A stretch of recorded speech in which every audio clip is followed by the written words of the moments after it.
Amazon Unbound. This video is based on key insights from the book Amazon Unbound by Brad Stone. Chapter 1: The Uber Product Manager. Brad Stone paints a picture of Amazon's transformation from an online bookstore to a tech giant driven by Jeff Bezos' ambitious vision. In 2010, Amazon was already successful, but Bezos wasn't satisfied. He wanted to push the boundaries of what was possible, fueled by his fascination with science fiction and emerging technologies like artificial intelligence. This ambition was evident in the company's culture, marked by color-coded badges indicating seniority and posters displaying Bezos' leadership principles, emphasizing frugality and big thinking.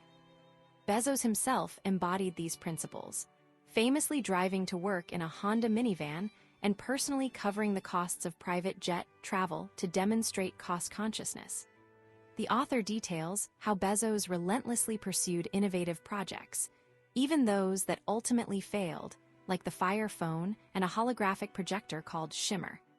These experiments weren't just about creating new products. They were about positioning Amazon at the forefront of technological advancement. A key example of this was Bezos' early belief in conversational computing, the idea that people would talk to devices long before it was mainstream. This conviction led to Project D, which would become the Amazon Echo and Alexa. Stone highlights Bezos' hands-on approach, involving himself in every detail, from product design to investment decisions. The development of Alexa wasn't a straightforward success. Stone reveals the internal debates and challenges, including disagreements over the device's features and the best approach to artificial intelligence. Bezos' insistence on a Star Trek computer, a truly intelligent assistant, clashed with the team's desire for a more practical, music-focused device. The author illustrates this tension through the story of the Fire phone, a costly failure that underscored the risks of Bezos' ambitious vision. Despite setbacks, Bezos' unwavering commitment and willingness to invest heavily in research and development were crucial. Stone emphasizes the importance of data in Alexa's success. Recognizing that they lacked sufficient training data, Amazon launched a secret program called Amped, renting homes and hiring people to interact with Alexa devices, generating the massive dataset needed to improve its performance. This aggressive data collection, while controversial, allowed Amazon to leapfrog competitors like Google and Apple. The author also details the acquisitions of companies like Yap and Ivona, which provided key technologies for speech recognition and voice synthesis. The launch of the Echo in 2014 was understated, a deliberate contrast to the flashy product launches favored by other tech companies. Stone notes that Amazon learned from the Fire phone debacle, taking a more cautious approach and focusing on delivering a functional product. The Echo's success was a turning point, establishing Amazon not just as an e-commerce giant, but as a serious player in the technology world. However, Stone also points out the challenges that remained, including the need to improve Alexa's conversational abilities and address privacy concerns. Throughout the chapter, Stone portrays Bezos as a demanding and unconventional leader, constantly pushing his employees to think bigger and challenge conventional wisdom. He was willing to tolerate failure, but only if it was a result of bold experimentation. The author suggests that this relentless pursuit of innovation, combined with Amazon's vast resources and customer base, is what propelled the company to become one of the most powerful and feared entities in the global economy. The final anecdote about Bezos' amusement at using Alexa to mock a political candidate hints at a complex personality and a willingness to use Amazon's technology for personal enjoyment, even as it reshaped the world. Chapter 2: A Name Too Boring to Notice. Brad Stone details how Amazon, starting as an online bookstore, began a surprising journey into traditional brick-and-mortar stores. In 2012, while Jeff Bezos publicly questioned opening physical locations, a secret team was already working on a revolutionary idea. Bezos, fascinated by advances in computer vision, the ability of computers to see, envisioned a store where shoppers could simply take what they needed and leave, without any checkout lines. This ambition stemmed from recognizing that most retail sales still happened in physical stores, and Amazon wanted a piece of that action. Bezos handpicked leaders like Steve Kessel and Gianna Purini to spearhead this project, giving them single-threaded focus, meaning their sole job was to make this new store concept a reality. The team operated in secrecy, even from other Amazon employees, setting up shop in an unassuming building and adopting the deliberately boring code name Inventory Health Management to avoid attention. Bezos challenged them to disrupt retail, not just build another store. He wanted something truly new, something that hadn't been attempted before. The initial brainstorming considered various store types, from department stores to supermarkets, but ultimately, the team focused on solving the biggest pain point for shoppers: waiting in line. They coined the term "just walkout technology" and began the difficult task of making it work. Early attempts involved RFID chips and smartphone scanning, but Bezos pushed for a more innovative solution using computer vision and scales hidden in the shelves. This required recruiting top engineers and scientists, and the project became incredibly demanding, with long hours and constant pressure. To ensure secrecy and focus, the team operated like a startup within Amazon. Bezos, despite being a demanding boss, showed patience and encouraged the team to think big, even during times of financial uncertainty for the company. The project evolved from ambitious plans for large supermarkets to a smaller, more focused convenience store format. This shift came after Bezos himself visited a mock store and found the experience too complicated, emphasizing the need for simplicity and the core idea of walking out without waiting. The development wasn't smooth. The technology struggled with real-world conditions like lighting, shadows, and even toddlers. Multiple teams worked in parallel, each trying to solve the just walk out problem in different ways, showcasing Amazon's willingness to invest heavily in experimentation. While the original Amazon Go store eventually opened in 2018, it was expensive to operate and faced challenges with accuracy and customer confusion. Despite the difficulties, the Amazon Go project spurred further innovation. Amazon licensed the technology to other retailers and developed Amazon Fresh grocery stores with dash carts that allowed shoppers to scan items as they shopped. More importantly, it led Amazon to consider acquiring an existing grocery chain, ultimately leading to the purchase of Whole Foods Market. This demonstrated Amazon's shift from simply disrupting retail to becoming a major player in the traditional grocery market, solidifying its position as a powerful force in the global economy. Stone illustrates how Bezos's willingness to take risks, invest heavily in long-term projects, and embrace failure as a learning opportunity were key to Amazon's transformation. Chapter 3: Cowboys and Killers. Brad Stone details Amazon's ambitious, and often bumpy, journey to become a global powerhouse, particularly focusing on its expansion into India. Initially, Jeff Bezos missed an early opportunity in India, focusing instead on China.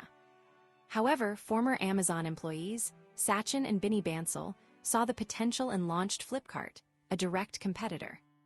This spurred Amazon to finally invest heavily in the Indian market, aiming to replicate its success worldwide. The author explains that Amazon learned hard lessons from its experience in China. Despite initial promise, Amazon struggled against local competitors like Alibaba and JD.com. Alibaba's success stemmed from understanding Chinese consumer preferences, offering digital payment solutions, and cultivating relationships with the government, things Amazon failed to do. This led to significant financial losses and a strategic retreat from China, a costly mistake Bezos was determined not to repeat. Stone highlights how Bezos tasked Amit Agarwal, a key executive, with leading Amazon's India strategy. Agarwal faced initial hurdles due to Indian regulations protecting local retailers. Amazon initially circumvented these rules with a comparison shopping website, Jungly, which proved unsuccessful. They then adopted a third-party marketplace model, allowing independent sellers to list products on Amazon, but this meant less control over pricing and quality. The narrative shows Bezos's demanding leadership style. He challenged his team to think bigger, famously telling them to act like cowboys and focus on winning, not just making a safe investment. This led to aggressive marketing campaigns and rapid expansion, despite the challenges of India's infrastructure and diverse languages. Amazon imported its core culture, including detailed reports and a relentless focus on customer satisfaction. Stone details the intense rivalry between Amazon and Flipkart. Amazon even attempted to acquire Flipkart, but the Bansal brothers demanded a price that Bezos considered too high. This competition led to a price war, heavy investment in logistics, and innovative strategies like Amazon's chai carts, which helped onboard local sellers. The author reveals a darker side of Amazon's global expansion with the story of Juan Carlos Garcia, the former CEO of Amazon Mexico. Garcia's tenure was marked by conflict with Seattle leadership and ultimately ended in his firing, followed by allegations of domestic violence and his wife's tragic murder. This incident underscores the pressures and ethical complexities of Amazon's rapid international growth. Brad Stone notes that despite significant investment, Amazon faced increasing regulatory challenges in India. New rules favored local businesses and restricted Amazon's ability to offer exclusive deals or control pricing. This, combined with the rise of Reliance Industries, led by Mukesh Ambani, created a more difficult environment for Amazon. Despite these obstacles, Amazon continued to invest in India, expanding into digital payments, entertainment, and other areas, demonstrating its long-term commitment to the market. The chapter illustrates how Amazon's relentless pursuit of growth, coupled with its willingness to adapt and sometimes skirt local regulations, has propelled it to become one of the most powerful and feared entities in the global economy. Chapter 4: A Year for Eating Crow. The year 2015 proved to be a turning point for Amazon, shifting it from a company many doubted to a rising economic force.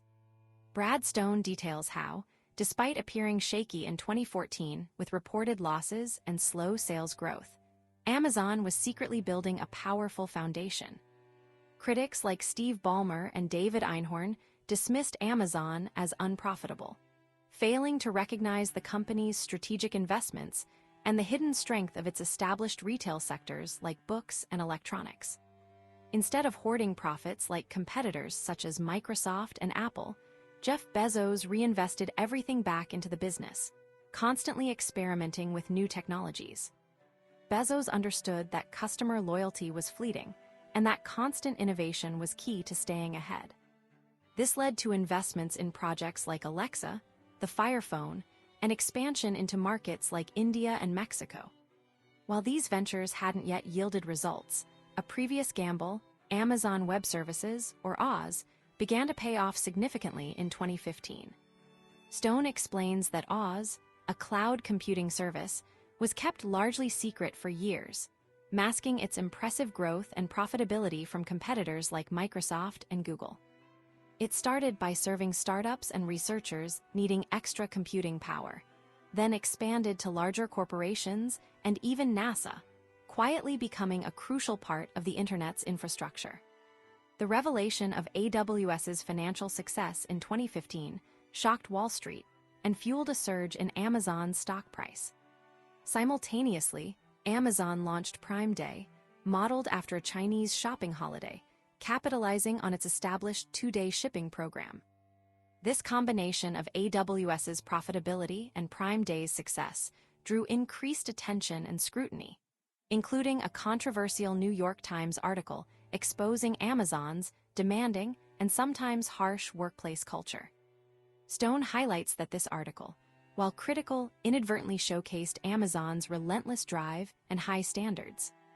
Despite the negative press, Amazon's stock more than doubled in 2015, propelling Bezos into the ranks of the world's wealthiest individuals. The author notes that Ballmer's earlier criticism ironically marked the beginning of Amazon's incredible ascent. A key element of this success was Bezos's deliberate strategy of concealing AWS's performance for years. He wanted to prevent competitors from understanding the potential of cloud computing and replicating Amazon's success. Oz initially catered to tech-savvy users, like startups and researchers, before gradually attracting larger organizations. Stone details how Oz evolved from providing basic storage and computing power to offering sophisticated database services, a seemingly unglamorous but highly lucrative market.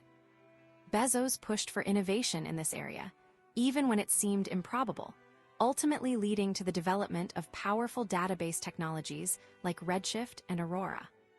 This relentless pursuit of improvement, coupled with a unique and demanding company culture, fostered a highly productive and competitive environment. The author describes AWS's internal meetings as intense and data-driven, with a focus on accountability and continuous improvement. The chapter also reveals Bezos's hands-on approach to Oz, initially reviewing web pages and revenue reports himself. As AWS grew, he entrusted its leadership to Andy Jassy, while still providing strategic guidance and pushing for integration with other Amazon businesses. Stone emphasizes that Bezos's willingness to invest in long-term projects, even without immediate returns, was crucial to Amazon's success. The launch of Prime Day, despite initial hiccups and negative feedback, demonstrated Amazon's ability to experiment and adapt. However, Stone also acknowledges the downsides of Amazon's culture, highlighting the experiences of employees who felt overworked and pressured. The author notes that the New York Times article sparked internal debate and led to some changes in Amazon's HR practices, such as reducing the emphasis on stack ranking and offering more flexible parental leave policies. Ultimately, 2015 solidified Amazon's position as a dominant force in the global economy, transforming it from a retail upstart into a technology and logistics giant. Brad Stone concludes by suggesting that Bezos's vision and relentless pursuit of innovation were the driving forces behind this remarkable transformation. Chapter 5, Democracy Dies in Darkness. Brad Stone details how Jeff Bezos, initially known for revolutionizing retail with Amazon, unexpectedly became a major player in the world of news and politics through his purchase of the Washington Post. The chapter begins with Donald Trump's public attacks on the Post, triggered by fact-checking of his claims, and reveals how these attacks inadvertently drew Bezos into a public dispute. Trump's complaints centered on Bezos owning both the Post and Amazon, suggesting a conflict of interest and unfair tax advantages, but these claims were largely unfounded.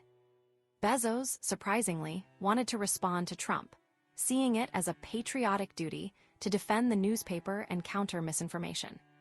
However, his advisors, like Jay Carney, cautioned against engaging, fearing it would only amplify Trump's message.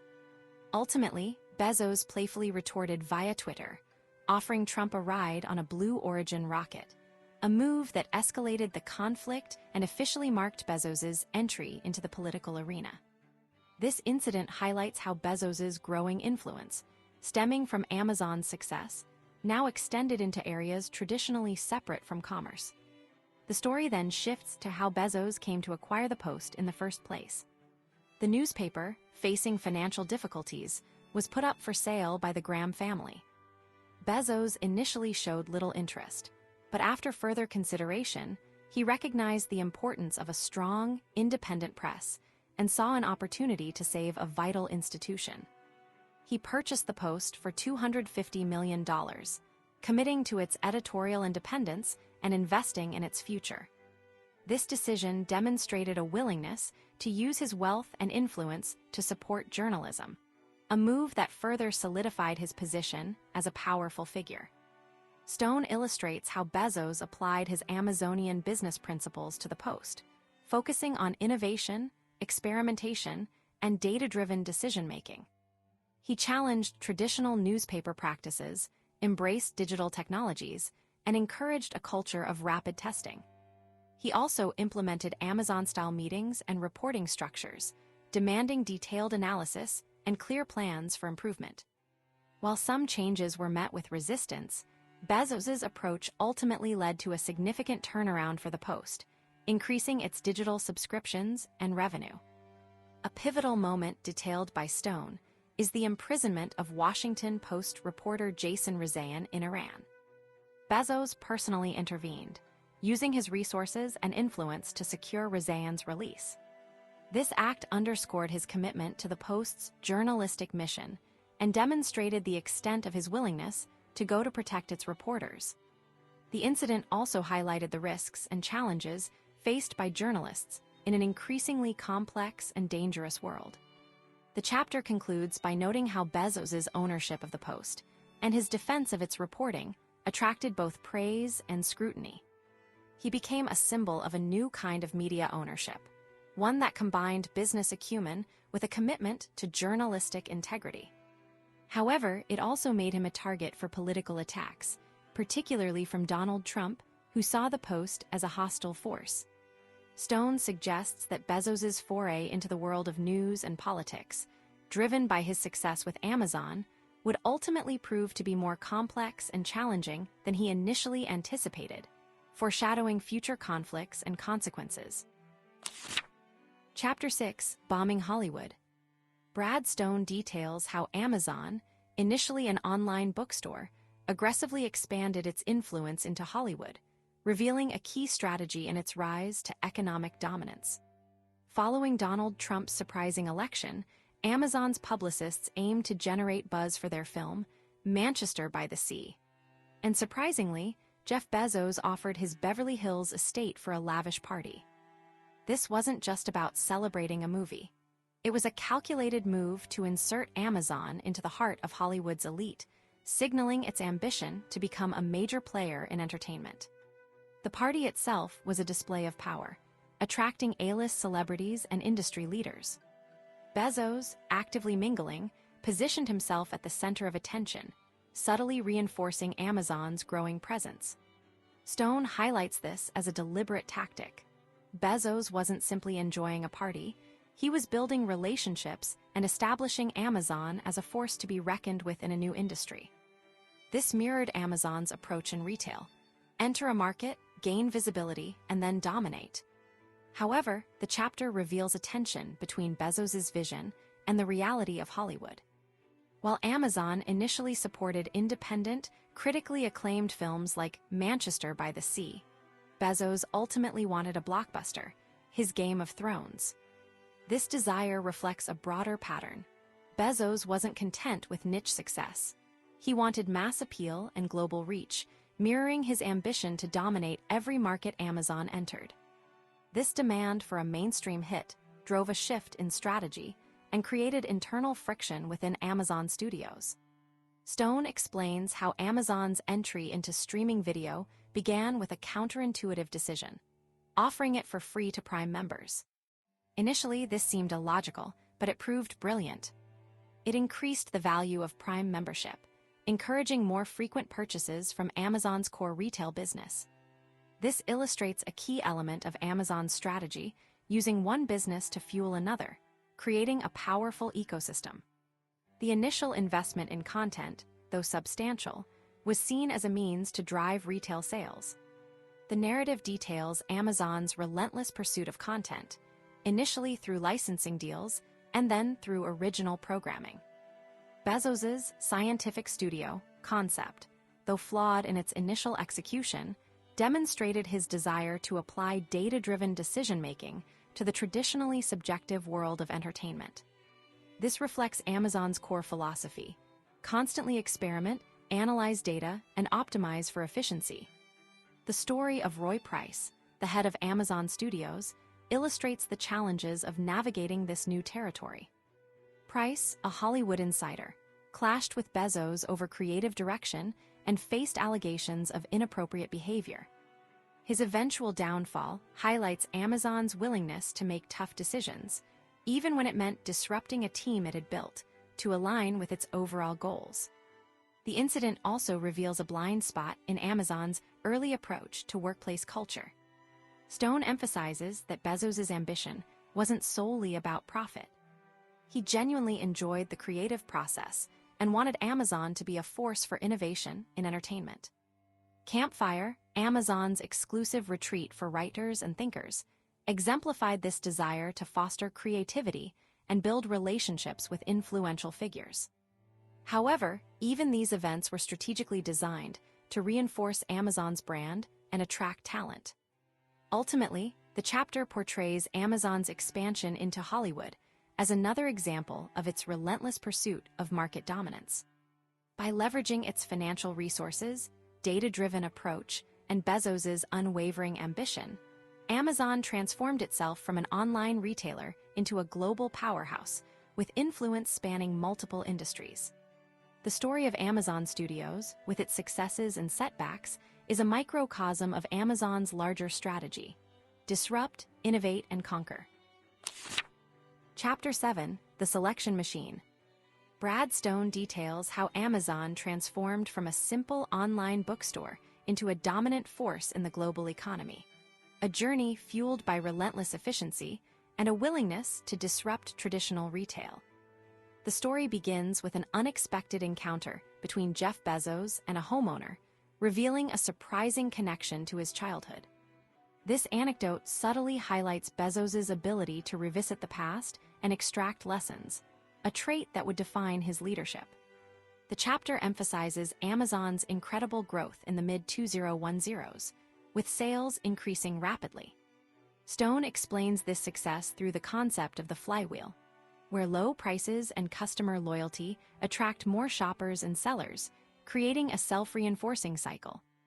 Amazon didn't just want to sell more. It wanted to operate more efficiently, squeezing every bit of productivity from its workforce and investing in automation.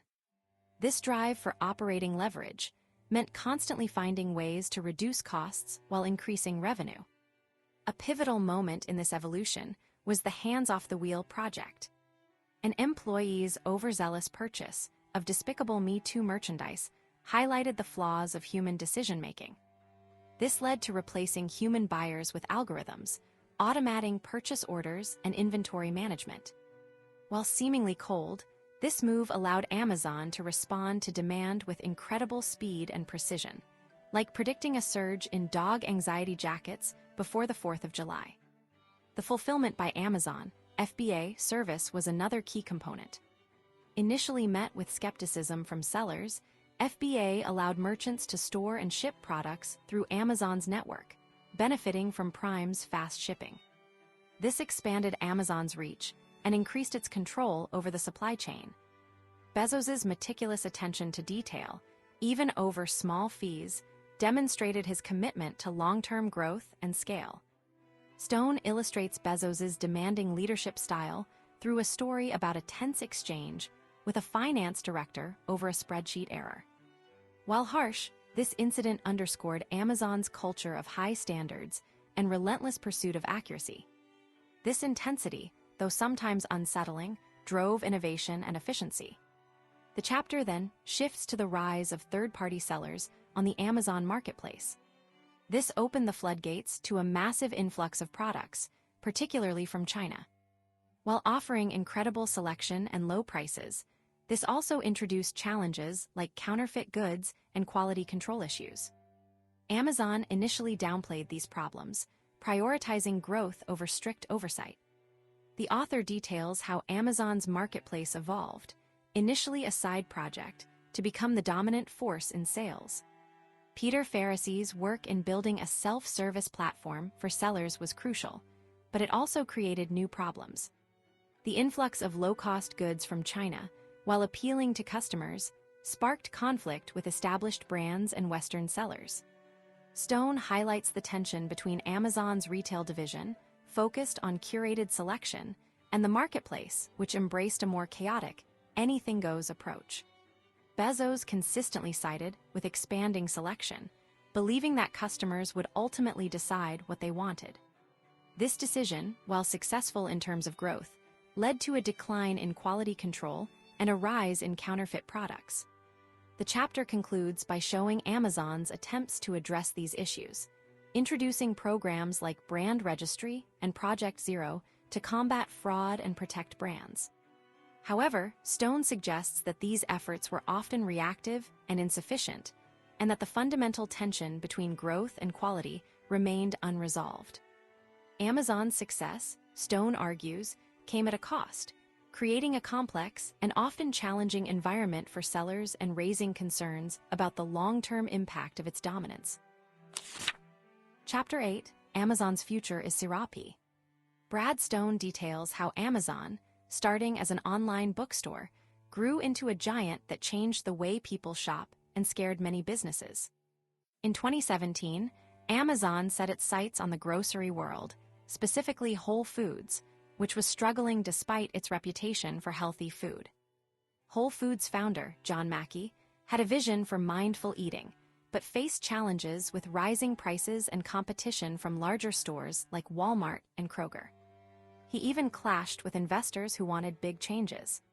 Stone explains that Jeff Bezos didn't jump into every opportunity right away. He categorized them as either land rushes, urgent situations where quick action was needed, or things Amazon could take its time with.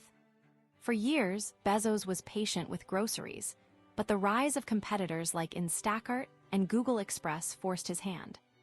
Doug Harrington, an Amazon executive who once worked at a failed grocery delivery company, Webvan, persistently argued for a bigger push into groceries. He understood the importance of selling everyday items, even if they weren't very profitable individually, to build customer loyalty and increase shopping frequency. Harrington's memo, playfully titled Amazon's Future is Serape, referring to can't realize a profit, convinced Bezos that Amazon needed to tackle groceries seriously. Early attempts, like Amazon Fresh, were bumpy. They faced logistical problems, high costs, and struggled to deliver groceries efficiently. Bezos rejected initial plans, demanding a better approach. Amazon experimented with different models, including a fast delivery service called Prime Now, but it was expensive and complex. Stone highlights Amazon's willingness to learn from its mistakes and adapt.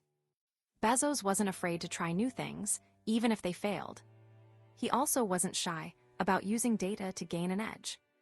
Amazon began developing its own private label brands, using customer data to identify popular products and create cheaper alternatives.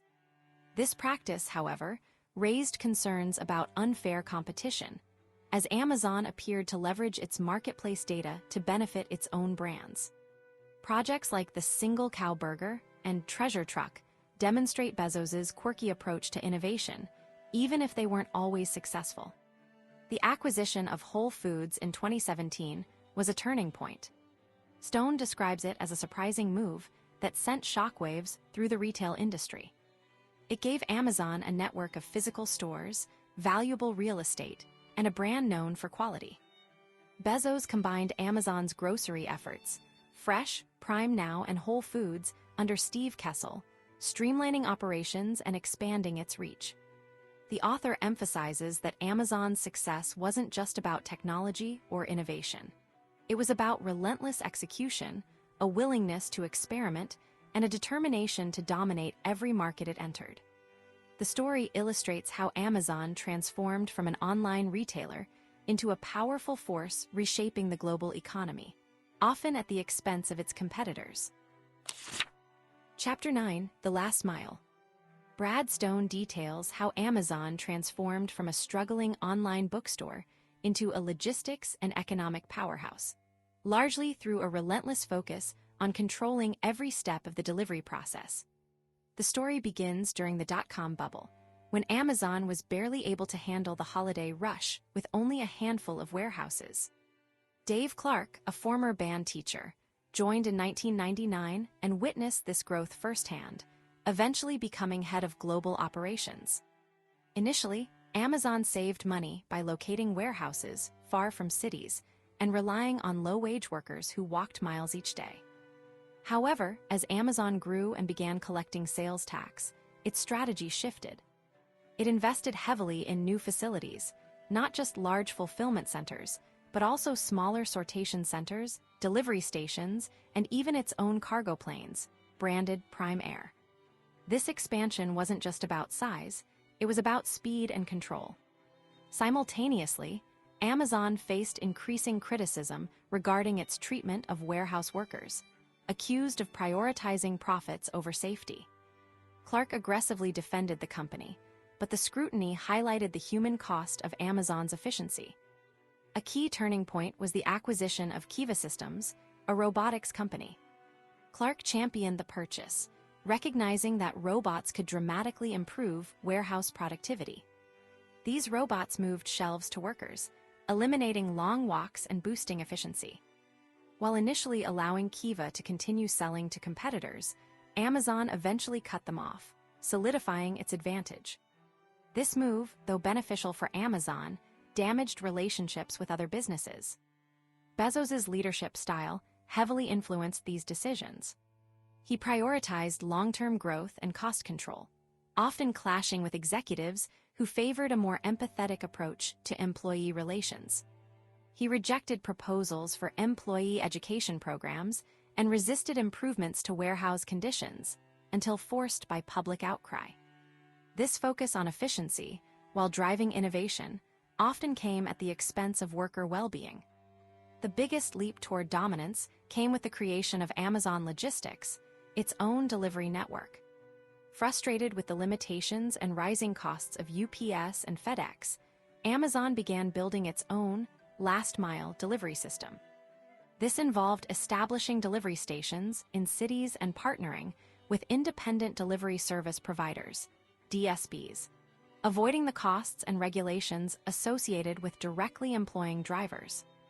This model, while effective, raised concerns about worker safety and labor practices. Stone illustrates how Amazon leveraged its size and financial power to gain advantages. It secured favorable deals with airlines, leased thousands of vans, and built air hubs, all while minimizing its own risk. The company's relentless pursuit of efficiency and control extended to its relationships with suppliers and competitors, often pushing them to the brink. The narrative also reveals a darker side to Amazon's success. Accidents involving Amazon delivery drivers and the death of Telesphora Escamilla highlighted the potential consequences of prioritizing speed and cost over safety. Despite these tragedies, Amazon continued to expand its logistics network, driven by Bezos's unwavering commitment to customer satisfaction and market dominance. Clark, embodying this ethos, proved a loyal and effective leader, even at the cost of personal relationships, like the fractured friendship with Arthur Valdez. Ultimately, Brad Stone portrays Amazon's rise as a story of relentless innovation, strategic acquisitions, and a willingness to push boundaries, often with little regard for the human or ethical implications. Chapter 10: The Gold Mine in the Backyard. Brad Stone details a pivotal moment in Amazon's history, a time when its founder, Jeff Bezos, seemed to be stepping back from daily operations, even as the company reached incredible financial heights. Despite a soaring stock price and the success of ventures like Alexa, Bezos focused more on the Washington Post and his space company, Blue Origin, leading some within Amazon to wonder if his commitment to the retail giant was waning. He was becoming a public figure, dealing with paparazzi and public pressure to donate his wealth, a new experience for the intensely private leader. However, this perceived retreat proved to be a strategic shift. The annual planning meetings, known as Op1, revealed Bezos's continued, and perhaps even heightened control. He challenged the core retail business, questioning its profitability when removing the revenue generated by advertising. Amazon had been quietly building a lucrative advertising business, placing sponsored listings within search results, but executives hadn't fully accounted for its impact on the underlying retail business. Bezos, known for tolerating losses in new ventures, demanded a return to core profitability, signaling a change in direction. This wasn't simply about the numbers, it was about preventing complacency. Bezos feared Amazon slipping into day two, a state of stagnation and decline. He pushed for reduced spending, scaled back hiring, and a renewed focus on efficiency. This created tension within the company, as Bezos's intense scrutiny and demanding questions had previously been less frequent. The retail team, accustomed to operating with more independence, found themselves under pressure to justify every expense and investment. The scrutiny extended beyond retail. Bezos questioned spending across the company, even seemingly minor requests, and insisted on reviewing major campaigns. He even interviewed his brother, Mark, for a public appearance, carefully controlling the narrative. This level of control, while sometimes frustrating for employees, demonstrated Bezos's unwavering commitment to Amazon's long-term success. The discovery of advertising as a significant revenue stream was a turning point. Initially hesitant, Bezos recognized the potential to subsidize low prices and attract customers. However, Amazon's approach to advertising differed from competitors like Google and Facebook. Bezos prioritized customer trust, initially banning ads for certain products and resisting the collection of detailed customer data.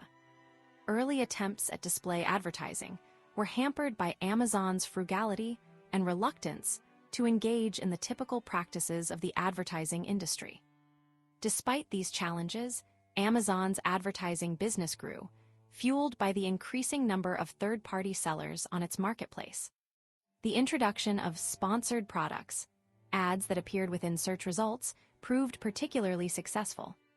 Bezos eventually approved placing these ads prominently, even at the potential cost of slightly reducing overall purchases, recognizing the significant revenue potential.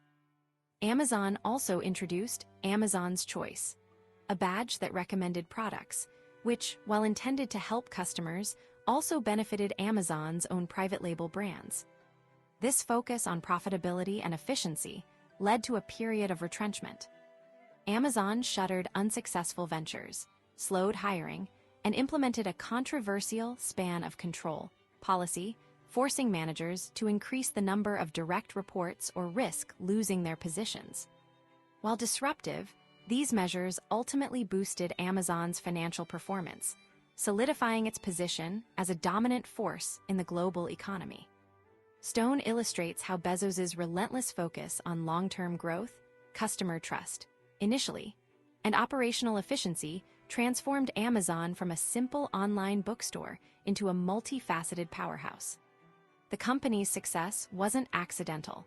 It was the result of Bezos's unwavering vision and his willingness to challenge conventional wisdom, even at the expense of short-term comfort or popularity. The chapter highlights how Amazon's power wasn't just about selling products, but about controlling the entire customer experience and leveraging data to maximize profits. Chapter 11, Gradatim Ferociter. Brad Stone details how Jeff Bezos, having already built Amazon into a retail giant, turned his attention to his space company, Blue Origin, and the challenges it faced. A year before Bezos began a major overhaul of Amazon's internal workings, he held a series of private lunches with Blue Origin executives. These weren't celebratory meetings, they were interventions. Blue Origin, despite Bezos's wealth and vision, was lagging behind Elon Musk's SpaceX, struggling with delays and even rocket explosions. This highlighted a key aspect of Amazon's success, a relentless focus on efficiency and problem-solving that hadn't fully taken root at Blue Origin.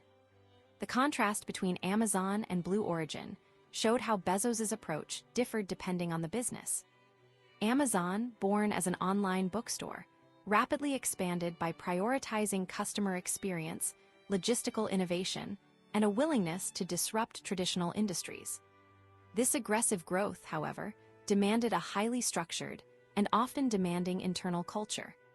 Blue Origin, initially conceived as a more exploratory venture, suffered from a lack of clear direction, internal communication issues, and a constrained budget despite Bezos's immense personal wealth. The author notes that employees described the company as a Potemkin village, appearing industrious on the surface, but lacking substance underneath. Bezos's response was to initiate a search for a CEO to professionalize Blue Origin, mirroring a similar move he'd made at Amazon to address bureaucracy. This search underscored a pattern in Bezos's leadership, a willingness to bring in experienced managers to implement operational excellence, even if it meant disrupting the existing culture. The difficulty in finding a suitable CEO and the eventual hiring of Bob Smith demonstrated the unique challenges of applying Amazon's methods to the complex and high-risk world of space exploration. Smith's mandate was clear: transform Blue Origin from a research project into a viable business. The chapter reveals Bezos's early fascination with space, instilled by his grandfather, and his long-held belief in the importance of expanding humanity's presence beyond Earth. This passion fueled the creation of Blue Origin, but it also initially led to a different approach than the one that had made Amazon so successful. Bezos's welcome letter to new Blue Origin employees, with its Latin motto Gradatim Ferociter, step by step, ferociously, outlined a methodical, long-term strategy. However, the rise of SpaceX forced Bezos to reconsider this approach. SpaceX, under Elon Musk, demonstrated the power of rapid iteration, aggressive fundraising, and a willingness to compete directly for government contracts. This competitive pressure prompted Bezos to invest more heavily in Blue Origin, abandon some of his initial principles, and pursue more ambitious projects like New Glenn. The author illustrates this shift with examples like Bezos's decision to sell $1 billion of Amazon stock annually to fund Blue Origin, and the company's entry into the market for launching satellites. Stone emphasizes that Bezos's vision for Blue Origin wasn't simply about profit. It was about ensuring the long-term survival of humanity. He frames space exploration as a necessary step to address issues like overpopulation and resource depletion. This philanthropic framing, the author suggests, served to both justify the massive investment in Blue Origin and position Bezos as a visionary leader. However, it also highlighted the gap between Blue Origin's aspirations and its actual achievements, especially when compared to SpaceX's rapid progress. The chapter concludes with hints of personal drama, foreshadowing a scandal that would further complicate Bezos's public image and potentially impact his leadership at both Amazon and Blue Origin. Chapter 12, License to Operate. By 2018, as Brad Stone details, Amazon had grown from an online bookstore into a massive force, changing how people shopped, consumed entertainment, and even how stores operated. Jeff Bezos's different projects, from space travel with Blue Origin to owning the Washington Post, were all coming together, showing just how much power and influence he and his company had gained. Amazon's Echo and Alexa were moving into people's homes. Amazon Go stores were experimenting with cashierless shopping, and the company was fiercely competing in India's growing market. Its streaming shows were becoming popular, drawing more people into the Amazon Prime world. Stone explains that Amazon's success wasn't just about selling things online. It cleverly used Chinese manufacturers to offer a huge variety of products, bought Whole Foods to enter the grocery business, and built its own delivery network to rely less on companies like UPS and the Postal Service. Amazon Web Services, AWS, continued to be a huge moneymaker, but the company also started earning a lot from online advertising. Despite having almost 600,000 employees, Amazon remained innovative and kept its costs low, which impressed investors and pushed its market value over $800 billion. Bezos, according to Stone, wasn't involved in the day-to-day running of things. He'd pop up unexpectedly to suggest new ideas, cut costs, or simplify processes. He was also focused on his other ventures, like Blue Origin, and figuring out how to give away his enormous wealth. He was constantly thinking about Amazon's future and where it could expand. The opening of the Spheres in Seattle, 3 large glass buildings filled with plants, showed Amazon's commitment to attracting talented employees. However, Stone points out that Amazon's rapid growth came with a cost to its hometown of Seattle. The city changed quickly, with rising rents and increased traffic. Neighborhoods with strong communities were gentrified, meaning they became more expensive, and many longtime residents were forced to move. Amazon wasn't actively involved in local charities, and communication with city officials was minimal. While the company started making some donations and supporting public transportation, it was seen as a way to improve its image rather than a genuine effort to help the community. This situation in Seattle mirrored what was happening in Silicon Valley, where people were starting to push back against the negative effects of big tech companies. Stone calls this an Amazonlesh. Amazon executives were seen as uncaring, and the company was criticized for not giving back to the city that had helped it grow. The author details how Amazon began to look for a second headquarters, a project known as HQ2. Bezos noticed how other companies had successfully negotiated tax breaks and incentives from cities, and he wanted Amazon to do the same. The company launched a public competition, inviting cities across North America to bid for the opportunity to host 50,000 new jobs and $5 billion in investment. This unusual approach generated a lot of attention and sparked a frenzy among cities eager to attract Amazon. Stone reveals that the HQ2 process was driven by Bezos's desire for a durable advantage, a location that would offer significant tax relief and a favorable business environment. The initial list of 238 applicants was narrowed down, and Amazon's team visited the top contenders. However, the process became complicated by growing tensions with Seattle, where the city council proposed a new tax on large employers to fund affordable housing and address homelessness. Bezos responded by halting construction on a new building and capping Amazon's growth in the city. Ultimately, as Stone explains, Amazon chose to split HQ2 between New York City and Northern Virginia and establish a smaller operations center of excellence in Nashville. However, the decision was met with fierce opposition in New York City, where local politicians and community groups protested the lack of transparency and the potential for gentrification.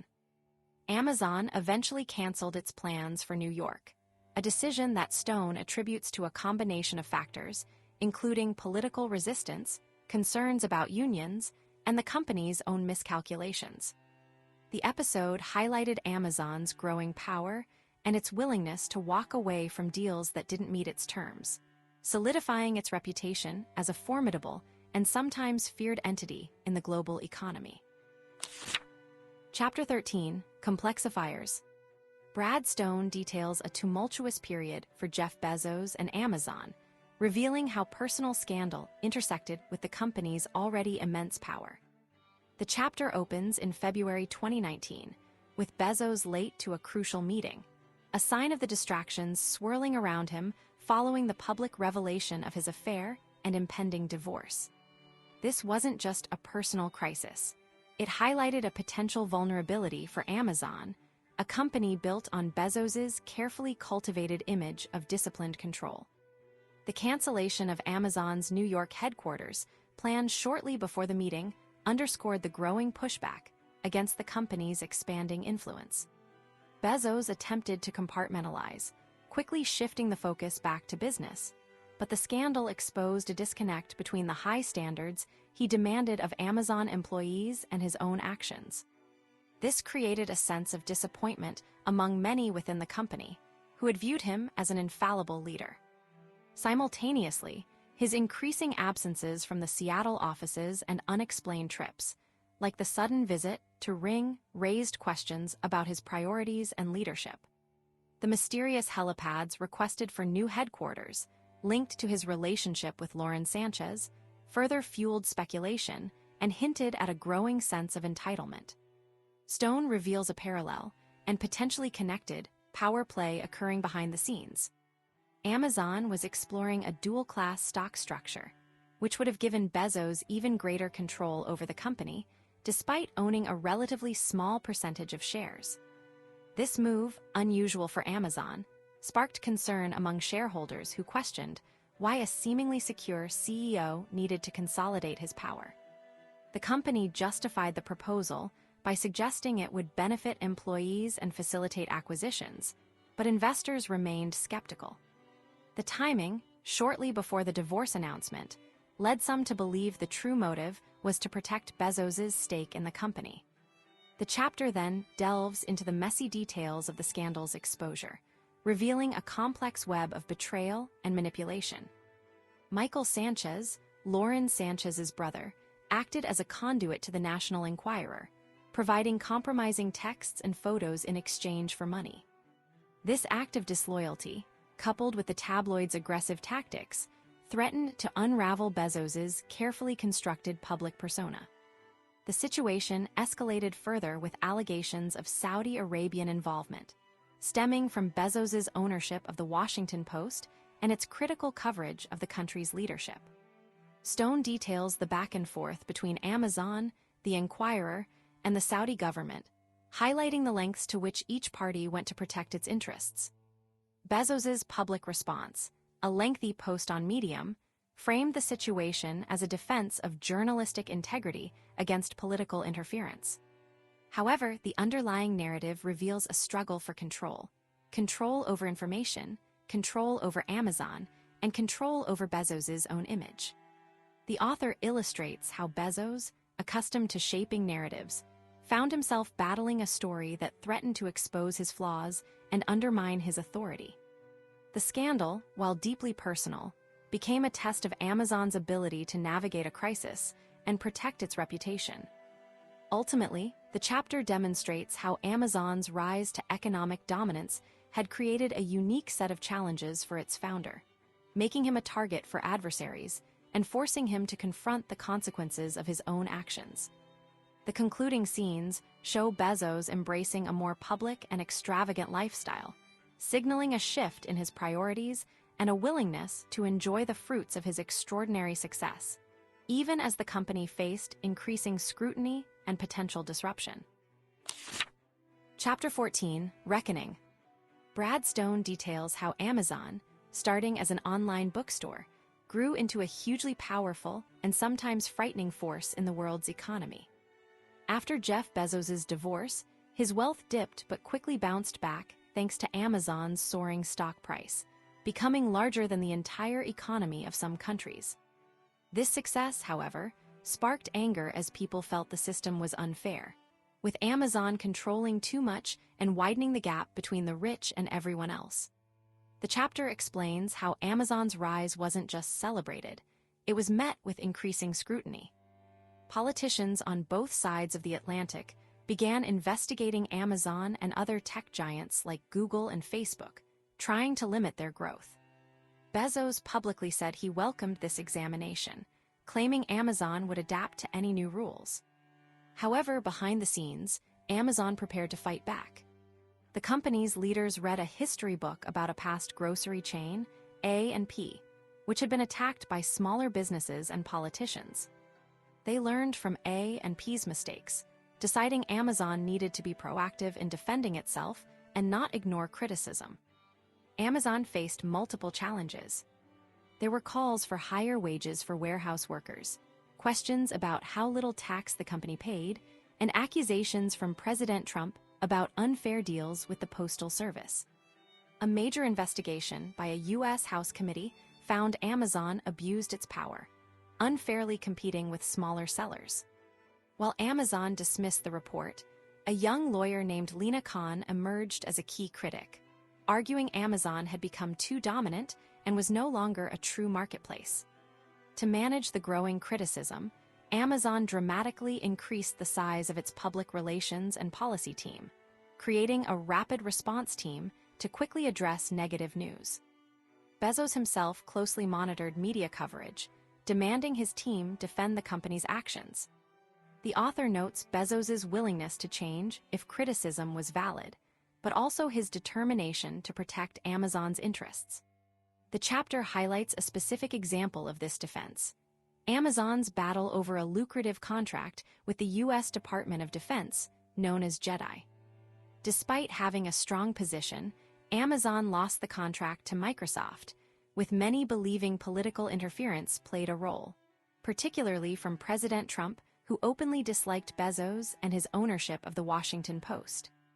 Amazon sued, claiming the process was unfair.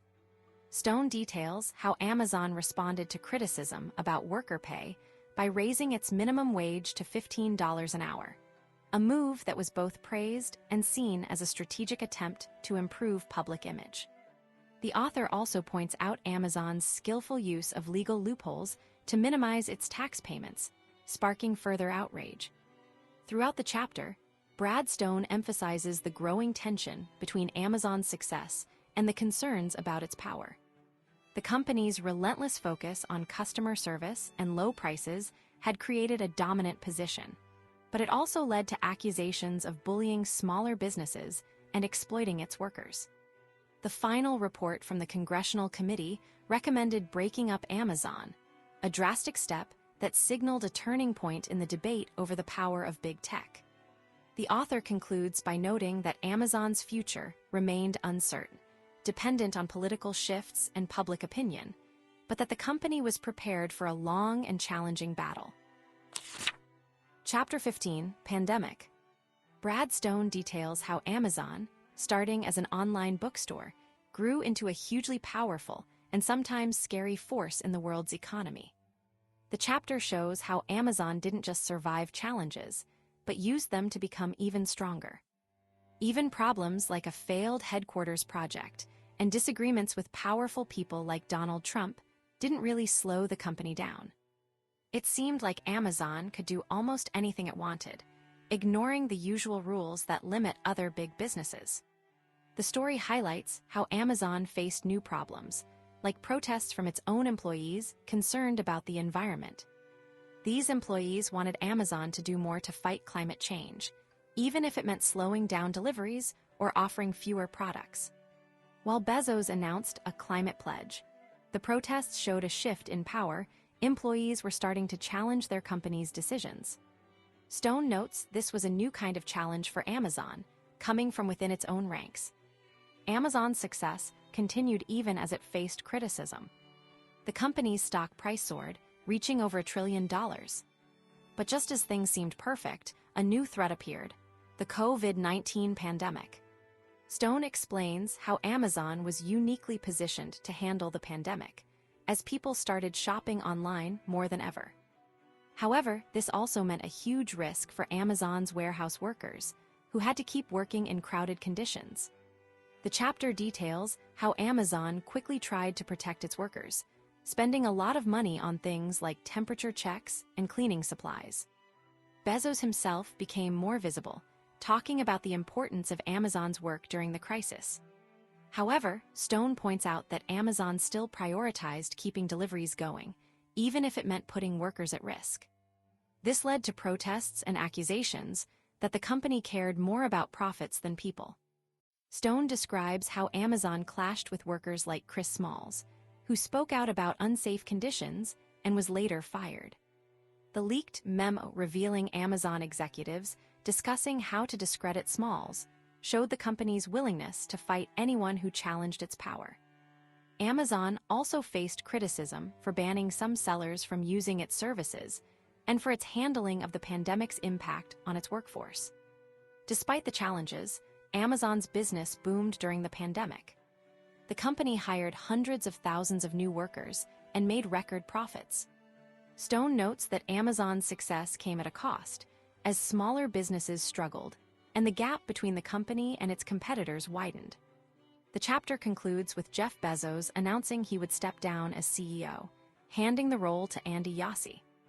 Stone suggests this was partly to allow Bezos to focus on other projects, like his space company Blue Origin and his newspaper, The Washington Post.